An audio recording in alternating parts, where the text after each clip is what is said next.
The scream pierced through the quiet neighborhood before anyone could hear it. It was the kind of pain that only a child can feel, pure and unfiltered. Emily Carter, 8, lay on the sidewalk with her tiny leg contorted, her white socks turning red as her mother desperately tried to comfort her, but she couldn't find any relief. She was so terrified, she could barely call for help. The boys who pushed Emily off her scooter, who were older, bigger, and notorious for causing trouble, fled without a trace. The world appeared to be inhumane, chilly, or unjust. As Rachel waited for help, the only thing she could hear were the roaring engines. If you believe in the importance of kindness, second chances, and standing up for those who need it, consider giving a like, comment, share, or subscribe to our blog.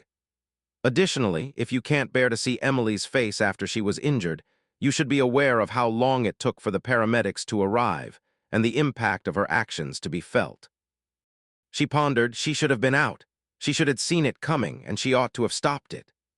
As the ambulance arrived, she didn't see the group of men on motorcycles slow down in the middle of the road, their eyes following the blinking lights that disappeared into the distance.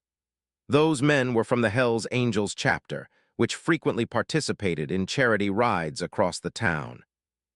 Despite being talked about by others, they were only witnesses to a child's pain.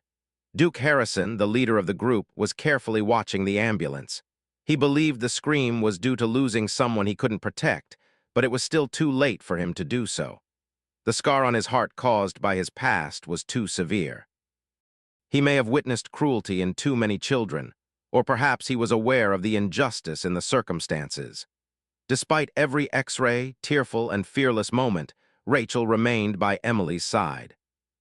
The fracture was found to be severe and clean by the doctors. Emily was unable to walk for several months and was not able to perform typical daily activities as an 8-year-old. When Rachel returned home that evening, she couldn't shake the memory of the boys laughing as they pushed her daughter down. She was unsure of whom to ask. Nevertheless, someone was already paying attention. The next morning, Rachel opened her front door and heard the engine revving slowly. The riders from the previous day stopped outside her house. She hesitated to touch her own shoulder, but Duke surprised her with a soft, gloved hand. He arrived because he remembered the sight of the young lady in the street and walked over to the driveway and placed something on the mat without any hesitation. It was heartbreaking. A small envelope containing flowers, a stuffed bear, and the names of the boys who injured Emily. It took the Angels less than 24 hours to locate the items, which Rachel didn't anticipate would be there or receive any money. They refrained from touching or threatening the residents, but instead, they posed questions that were ignored, and the news quickly spread. There were whispers that the Hells Angels were involved. Some claimed that they were planning to seek vengeance, while others believed they would force the boys to apologize.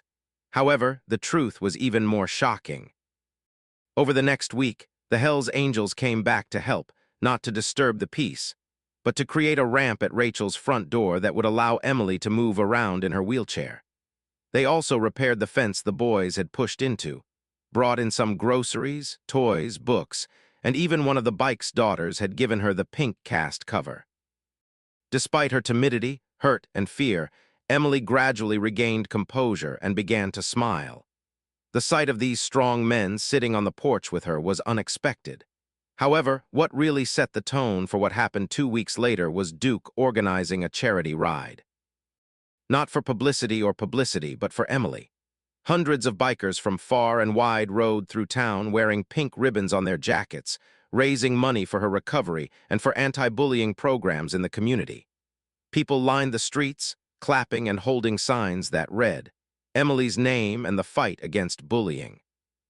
The boys who harmed her were made to watch. Rachel was confronted with the magnitude of their actions, not through violence, but through a combination of compassion and strength. There were still difficult days to come. Emily experienced pain, nightmares, and the frustration of not being able to move forward without assistance. Despite this, she was also surrounded by new friends who brought her a sense of comfort. Duke became an empathetic guardian, watching over her and making sure everything was all right. Other bikers followed suit, and neighbors who had previously been hysterical about the Angels started leaving thank-you notes on their bikes. As Emily healed, the community grew closer to her. Parents became more watchful. Schools enforced stricter regulations.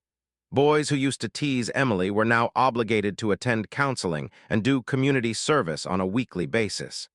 Duke emphasized that redemption was not the end of the deal. After several months, when Emily stood up on her feet again, she was shaky but resolute. Rachel watched with emotion as she watched her daughter take her first step. Duke even looked away for a moment, attempting to suppress emotions that seldom showed on that day. They conversed openly, with pride, about the actions of the angels of hell, and they didn't instill fear, healing, or disorder. They restored harmony without causing harm to anyone. As the sound of motorcycles pierced the air, Rachel found herself looking out the window every time she heard them. I'm not talking about being scared, but rather finding peace in knowing that people like them exist in a world that can be so cruel and loving. If you've come across this story, please share it with others and remember to also subscribe to our Emotional Life Stories section for more heartwarming stories of humanity. What would you say to someone who still believes kindness is sacrosanct?